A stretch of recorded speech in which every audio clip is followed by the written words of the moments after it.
మహోన్నతుడు అయిన మా ప్రియ పరలోకతండ్రి, నీకే వందనాలు, స్తుతులు, స్తోత్రాలు.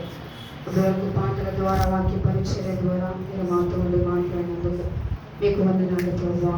దేవా, ఒంటరి వాడు వేయమండి అవుతారని చెప్పి ఈ వాక్యం చదివిస్తుంది. మా ఒంటరి వేళలో కూడా మీరు మాకు తోడేయండి. మమ్మల్ని నడిపించగలిగిన దేవుడు ప్రభువా, నీకు అసాధ్యమైంది ఏది లేదు. మా జీవితంలో మా చుట్టూ ఉన్న ప్రతి ఒక్కరు మమ్మల్ని విడిచిపెట్టొచ్చేమో కానీ నీ ప్రేమ మమ్మల్ని ఎప్పుడు విడిచిపెట్టదు, మీ కృప మమ్మల్ని ఎప్పుడు విడిచిపెట్టదు. మీరు మమ్మల్ని ఎప్పుడు విడువని ఎడబాయని దేవుడుగా ఉన్నారు ప్రభు. దేవా, మీ బిడ్డను నిలబెట్టుకొని మీరు మాకు ఇచ్చినటువంటి ప్రతి మాటను బట్టి మేము స్తుతిస్తూ గణపరుస్తూ ఉన్నాము.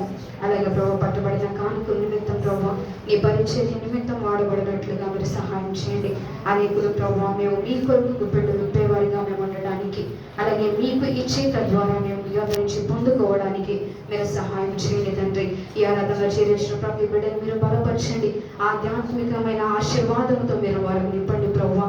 దేవా, మీ సన్నిధికి వట్టిగా రావడం వెళ్ళడం కాదు కానీ మహిమతో ప్రభువా మేము ఇక్కడి నుంచి వెళ్ళులాగున, మీ కృపతో మేము ఇక్కడి నుంచి వెళ్ళులాగున ప్రభువా, మీ యొక్క ఆశీర్వాదంతో మేము ఇక్కడి నుంచి వెళ్ళులాగున మీరు కృప చూపించండి. చేరించిన ప్రతి బిడ్డని మీ మాట ద్వారా ఆదరించి సంధించి మీరు నడిపిస్తున్నందుకు మీకు వందనాలు చెల్లిస్తూ ఉన్నాము. ఇంకా ఈ పరిచర్యను అనేకులకు ఆశీర్వాదకరంగా, దీవెనకరంగా ప్రభువా, మీ దాసుల ద్వారా గొప్పగా ఈ పరిచర్యను మీరు జరిగించుకొని దేవా, నీ కొరకు అనేక ఆత్మని ప్రభువా, దేవా, మీ కొరకు పట్టబడడానికి మీరు కృప చూపించండి.